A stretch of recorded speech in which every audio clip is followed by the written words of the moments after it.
Hey guys, welcome to Joe Ciminera Presents. I'm Joe Ciminera. Today we're going to be talking about I fired an editor. And I think this is a real helpful video because many of you will get into a situation where either you don't see eye to eye with an editor, he or she may have just disappeared off of the face of the earth, or they're just straight up not able to do the job.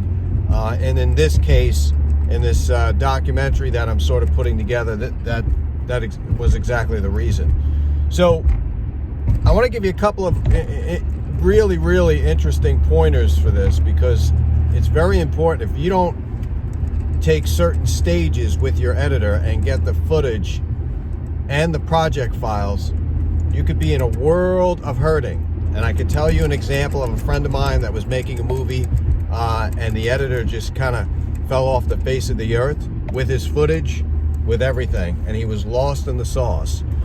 Let's go back for a second. So just because you hire an editor doesn't mean that you're going to be happy with them, right? So you're going to see in stages.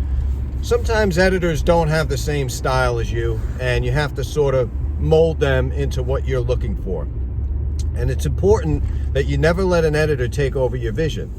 So with that being said, in this case, you know, we had the first edit was rough, and I knew it was rough. I gave him a second shot.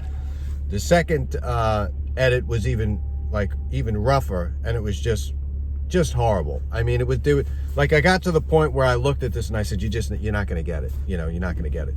So what I did was I paid him up until that point that we had agreed. It was 3 payments. I paid him on the second payment. And then he was trying to say, well, you know, you agreed to give me the whole job, and it should never work like that. So you split the payments up into three sessions. If by the second session you're not happy, you walk away and use that last session of payment to go hire another editor, which in this case, this is what I'm going to do.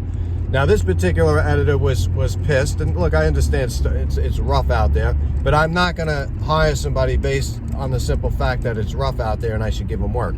If you can't do the job, you can't do the job, bottom line. Now, had I not had the project files from this guy, had I not had all the footage, edited footage, he would have tried to put me under pressure, because I've seen this way too many times, and not given me the rest of the footage until I paid him in full, even though he didn't do the job in full. So I want you to take a very good lesson here, because I had a friend of mine who did a feature film. They were just about ready to go, and he didn't get the project files.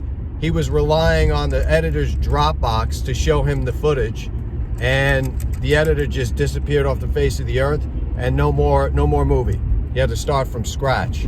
So, and never ever give an editor all your raw footage. Make sure you have a copy of it on Dropbox.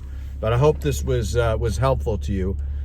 Be very careful with your footage. Make sure you have all the footage, all the raw footage, the project files, and everything else. If you're doing anything right, you're picking up that camera and starting to film your movie today.